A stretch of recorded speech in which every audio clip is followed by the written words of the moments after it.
کا خیال نہ آئے وہ نماز ہی نہیں ہے۔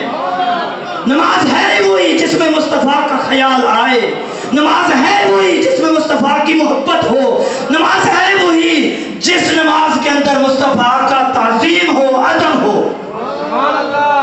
اور یہ بات یاد رکھیں، میں نہیں کہہ رہا، رب فرماتا ہے اور بدبخت تو کہتا ہے کہ مصطفیٰ کا خیال آ جائے تو نماز نہیں ہوتی۔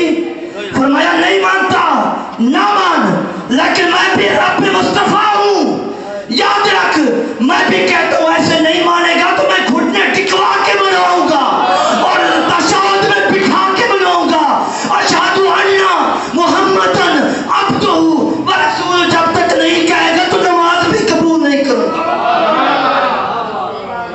جب تک اشہد ان محمد نہیں کہے گا تو نماز بھی نہیں ہوگی۔ تو یہ میرا رب ہے، تو حضور کے دیدار سے، حضور کی محبت کے علاوہ تو نماز ہے ہی نہیں۔ نماز ہے ہی وہی جس میں مصطفیٰ کی تعظیم ہو، ادب ہو، محبت ہو۔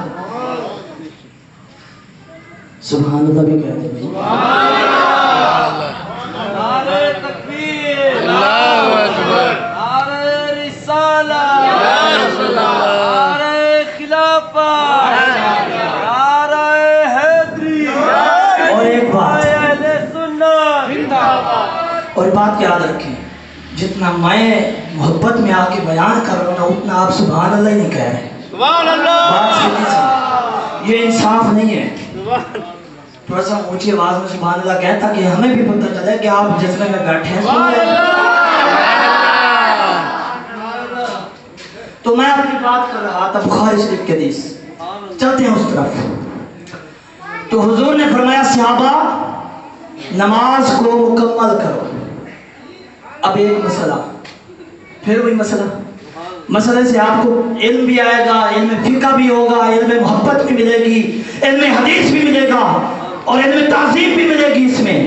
اس لیے کہتا ہوں ایک مسئلہ یہ ہے کہ اگر آج آپ خانہ کعبہ کی طرف منہ کر کے کھڑے ہیں نا، قبلے سے ہٹ جائیں، سینہ پھیر دیں تو نماز ٹوٹ جائے گی یا رہے گی؟ ٹوٹ جائے گی نا جی، کیونکہ کہیں گے قبلہ چھوڑ دیا، قبلہ سے ہٹ گئے، نماز گئی۔ اور آپ جو حاجی ہیں جو جمرہ کر کے آئے وہ دیکھ کر رہے ہوں گے حجر عائشہ اس طرف ایک طرف ہے اور خانہ کعبہ ایک طرف ہے۔